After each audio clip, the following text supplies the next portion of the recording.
squad's in trouble. I know, everybody. Open up your wallets and dig deep.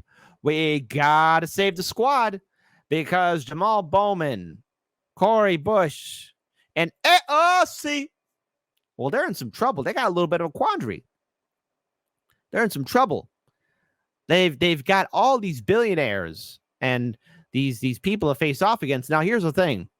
Look, there are some moments and some posts and some incidents in which AOC or Jamaal Bowman or Cory Booker has said things that I agree with. But let's be very clear here. I've been critical of the squad because the squad has gone to bat for people like Joe Biden, have failed in their job to really fight for us, especially when we asked them to fight for us. Never forget, we asked them to stand up for us for forced to vote. We told them that this was going to happen. We asked them to fight for us for the $15 minimum wage. We asked for them to join us for the March for Medicare for All, and they didn't show up because these politicians chose not to show up. And there are so many people in the activist community going to bat for these squad members, the Justice Democrats, Brand New Congress, Our Revolution, and DSA. But oh no, as time went on, their membership started disappearing. The Great Coalition started to fracture and fall apart because it truly became irrelevant. And now, right now, the squad is in the fight for its life. On the one hand, I kind of sort of feel sorry for them. On the other hand, too, you guys abandoned us when we needed you the most. And now you come crawling and saying, oh my goodness, how unfair it is. So let's go ahead and first pull up this video here about how this one New York race between Jamaal Bowman and his opponent is becoming the most expensive in House primary history. I wonder why. There are 6 days to go until Election Day in New York, and we already have the most expensive congressional primary in American history. It's happening in the 16th district, where Representative Jamaal Bowman faces a challenge from a fellow Democrat, Westchester County Executive George Latimer.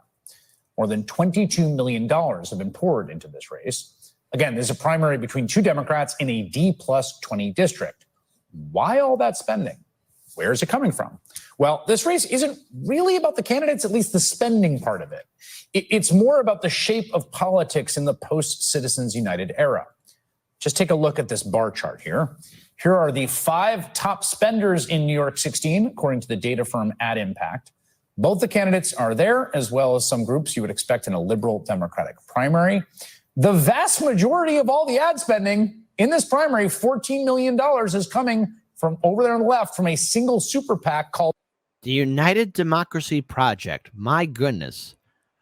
What a perfect name to cover up a scumbag institution, because United Democracy Project. Well, what do? Well, we're united. We talk about democracy and we're a project. What's all that money behind you?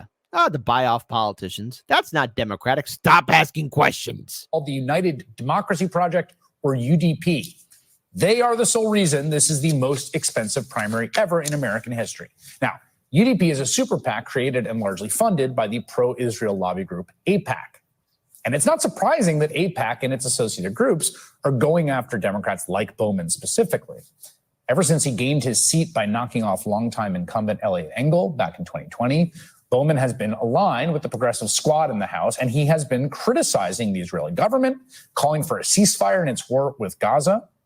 His opponent, George Latimer, basically takes the opposite positions. He supports Israel's continued war and opposes a ceasefire. And you might think, okay, yeah, fair enough. That is a very divisive issue among the Democratic electorate in a primary. That's what primaries are for, right? But here's the thing.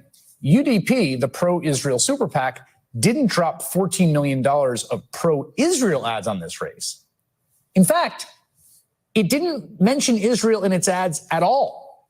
Jamaal Bowman has his own agenda and refuses to compromise, even with President Biden. George Latimer is putting people ahead of personal agendas and delivering real progressive results. Apparently, the choice not to mention Israel in any ads was a strategic one on the...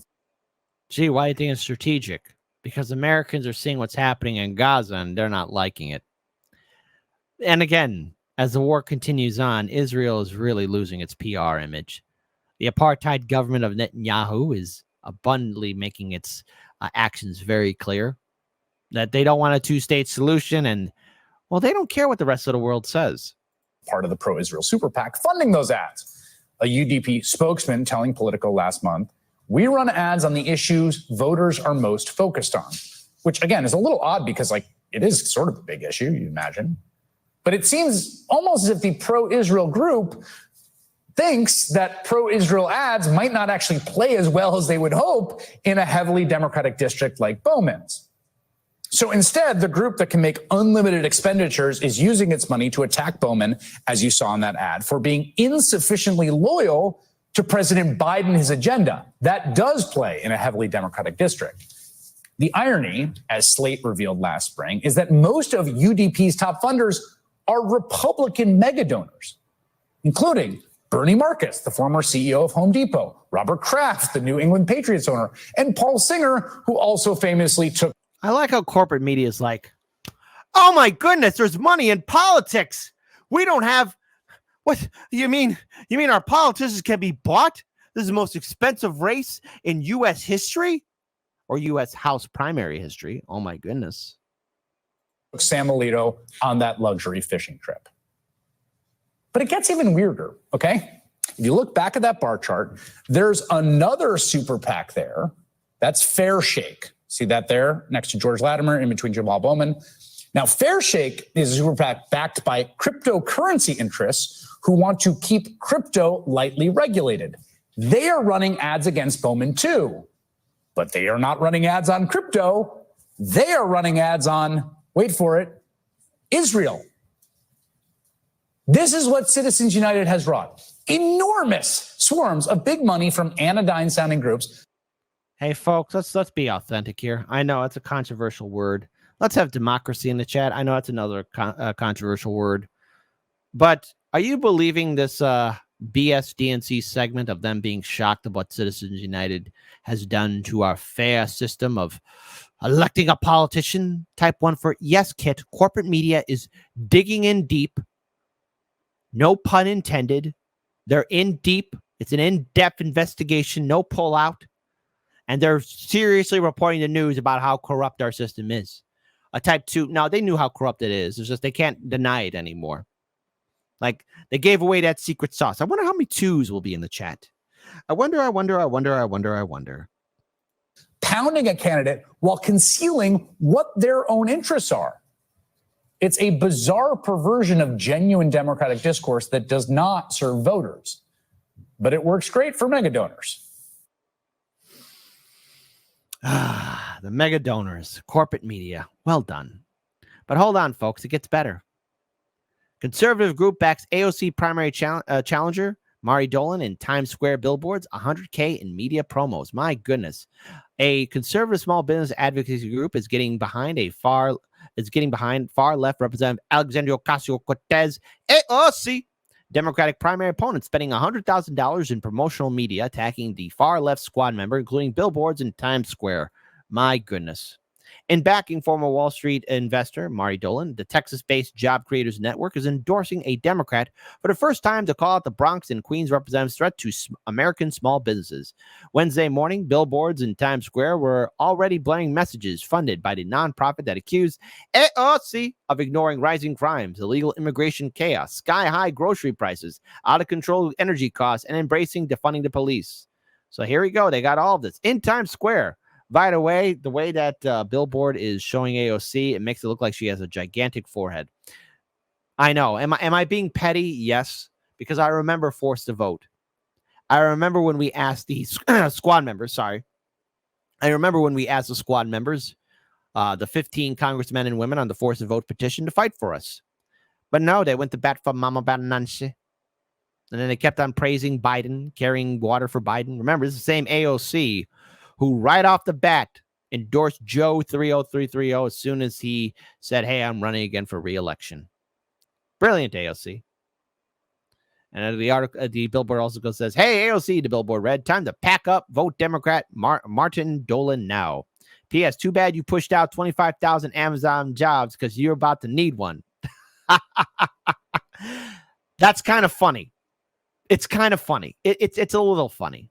The 3-term, I thought she wanted to be a 1-term Congresswoman, will be defending her 14th congressional district seat in the June 25th primary, the winner of which is expected to easily win the November 5th general election to rep the deep blue district. The deep, deep, deep, deep blue district. Well, we'll see what happens. Do I think AOC will get reelected? Probably so. Probably so. AOC is a threat to American small business and America's way of life, Job Creators Network CEO Alfredo Ortiz told the Post. Her policies are responsible for crime, migrant, and economic crisis, burning her constituents in New York and around the nation. Democrat Marty Dolan is a much needed voice of moderation that will help small businesses and working families in New York City and beyond. New York City residents looking to stop the bleeding and undo AOC's damage should vote for Dolan now. The billboards are paid through a super PAC connected to the Job Creators Network known as Keep American Action Fund, because my goodness, whenever you hear a name like that, you know it's got to be legit. But it gets worse, folks, because the more you look at the squad and their hypocrisy, the more you have to wonder, how did we all fall for their song and dance? How did we get tricked by them? Now, this is a video that came out, and a lot of people talked about it already, but I thought I'd add it in here too. Because Cori Bush is going to drop something. I don't know what possessed her to say this, but listen carefully. You're a pastor. Yes. You write about healing through faith. At one point, you came across a woman with, quote, several visible tumors on her torso. Tell me what happened. Magic. They disappeared. Oh, you think I'm joking? Do I look like I'm joking to you? Listen. So at that time, I, along with a group of friends, we would go out on the street and just meet with people and pray with people and offer them food. And this lady came to us and she had these tumors. I mean, she wanted us to like feel them. And I just remember I put my hand on her and my hand just began to move. And the lumps that were there were no longer there. And she was so happy. And she. So that's not how cancer works. That's not, it's okay. I'm not mad. I'm just rather shocked. Okay. It's something like, why would you talk like this?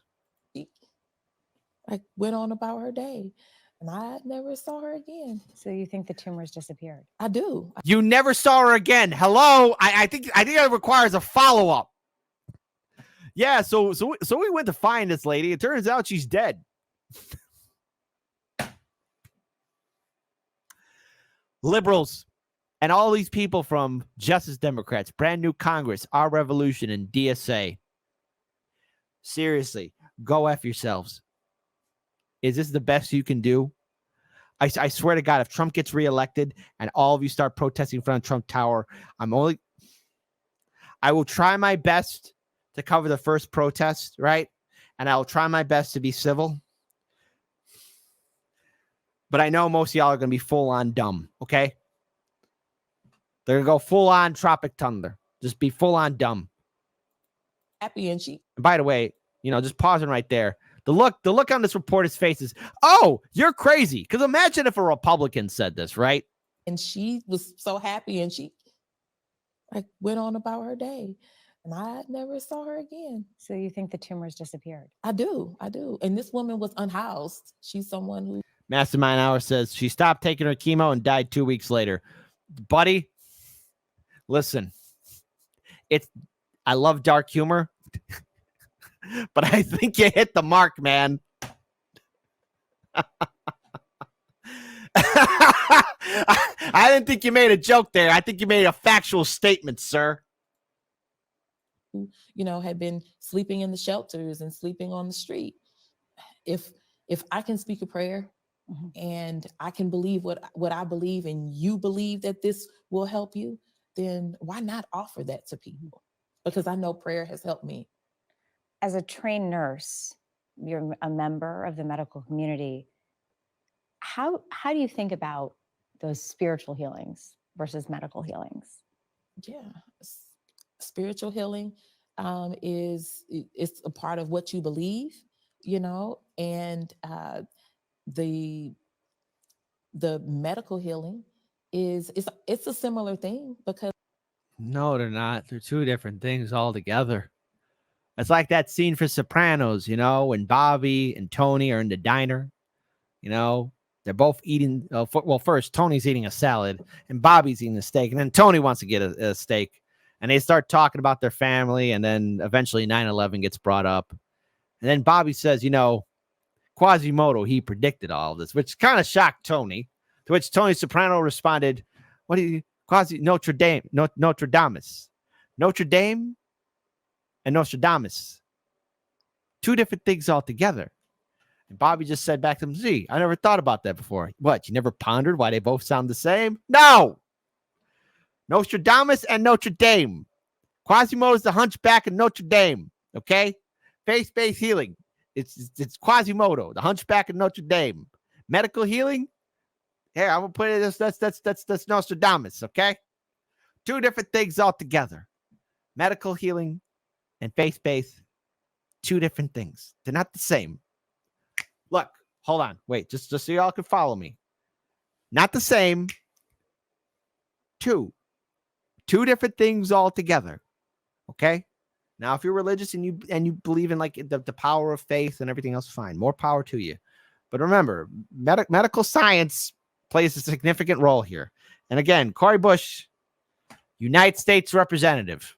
Because I'm going to believe that this treatment that this doctor is giving me is going to help me in my situation. And so as the nurse, I am following the doctor's instructions and giving them whatever the doctor says that they should have. And also for those patients that would say, would you also pray with me? You know, I would pray with them. And so it's the same thing that I would do on the street. What do you say to people who are likely to disbelieve that story? You know, they're not the woman that had the tumors. My God. Madness. Now, of course, let's go ahead and pull up this video here. Now, again, it's furthermore about Jamaal Bowman's race and his uphill fight. I'd like to say that the squad would be more on point. But see, they're not ready. The squad is never ready. They weren't ready for our pushback. We told them that we never forget. And we haven't. One of our area's hottest congressional races playing out right now in New York's 16th district. You've probably seen all the TV ads for this. Well, Westchester County Executive George Latimer trying to unseat Democrat Jamaal Bowman in next week's Democratic primary.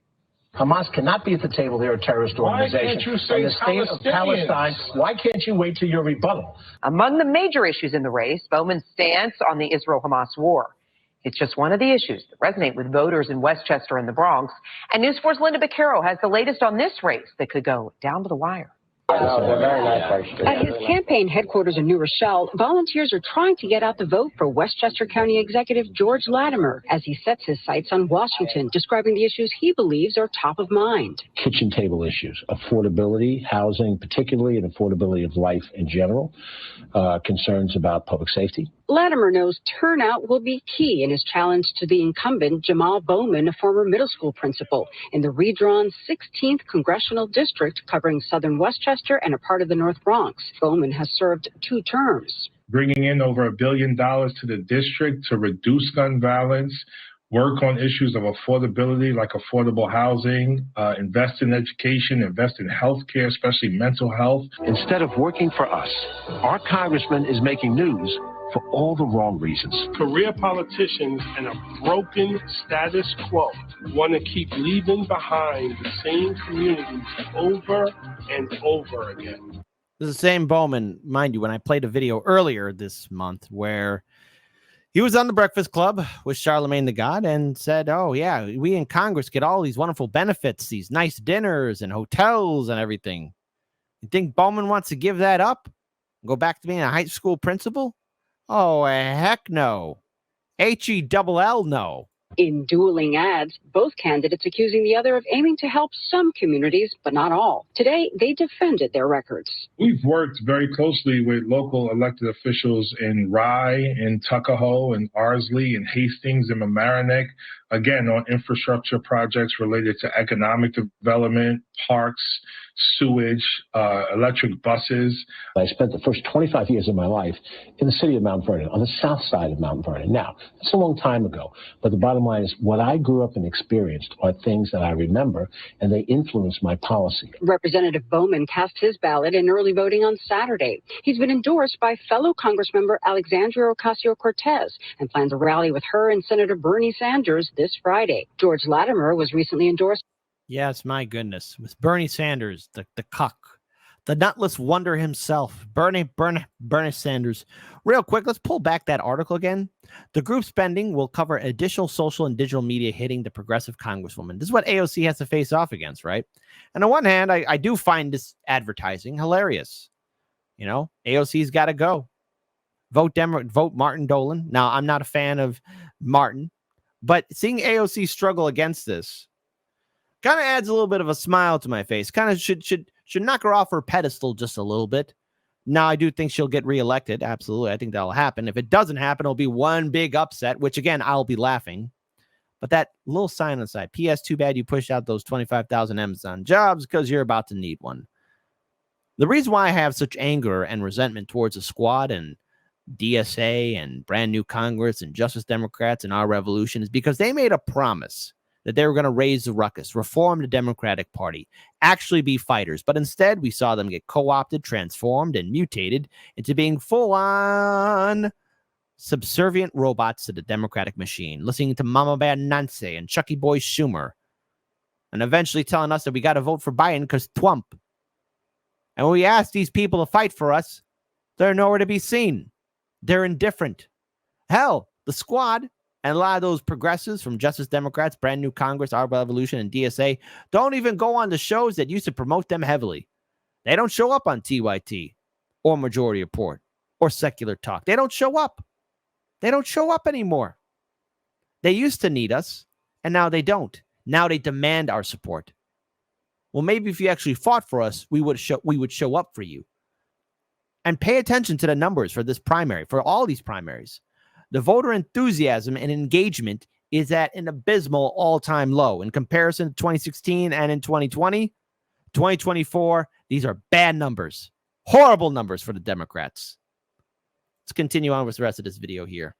By former Westchester Congressman Mondaire Jones and Hillary Clinton. A recent poll shows Latimer up by 17 points, but with 21% of voters undecided. At this point, do you know who you're voting for? Not sure. No, I'm not sure who I'm going to vote for. Who are you voting for and why? George Latimer. I think I've known him for a long time in terms of him serving the county, and I think he's doing a great job. And I think he's very fair and very honest. Senator Bowman really have some heavy competition. Early voting is already underway. Voters have until June 25th to decide who will be the Democratic candidate to represent them in Congress. In New Rochelle, Linda Beccaro, News 4 New York. Now, what a sight it would be to see the Democrats truly struggle. To see them truly try and make themselves relevant in a world that is moving on without them, especially the squad. At one point, they were respected, revered. But now they've lost their great voting coalition, their base, because people like Bernie and AOC compromised and did everything they could to appease the Democratic machine, to be subservient to corporate media. And the reason why I played all those videos is because I think it's important for all of you to see that, yes, they are people too, flawed people, but they're not worth fighting for. You see, even after this election, the problems will still remain. And like any abusive partner, the Democrats, and yes, Republicans too, once they get elected or reelected into office, they'll go right back to ignoring you. You want to know what's really worth your time? Building movements and organizations not connected to Washington, D.C., fighting to make your state a ballot initiative state, or either that fighting to make your state a ballot initiative state. We don't owe these politicians anything. Maybe at one point we had the audacity of hope that they would be the knight on the hill. They're not. You are. You want change? You have to fight for it. AOC, Jamaal Bowman, Cori Bush. You know what? Even add in Lindsey Graham Cracker and MTG, you know me, and Matt Gaetz and everybody else. All these politicians, Democrat or Republican. They don't like you. They don't think about you, and they don't respect you. Don't be afraid if a politician does or does not get elected. That's not your number one concern. Your concern is walking around these politicians because they made it very clear that they only need us so that they can maintain their nice, cushy little jobs. As far as I'm concerned, they're all fired, as they should be.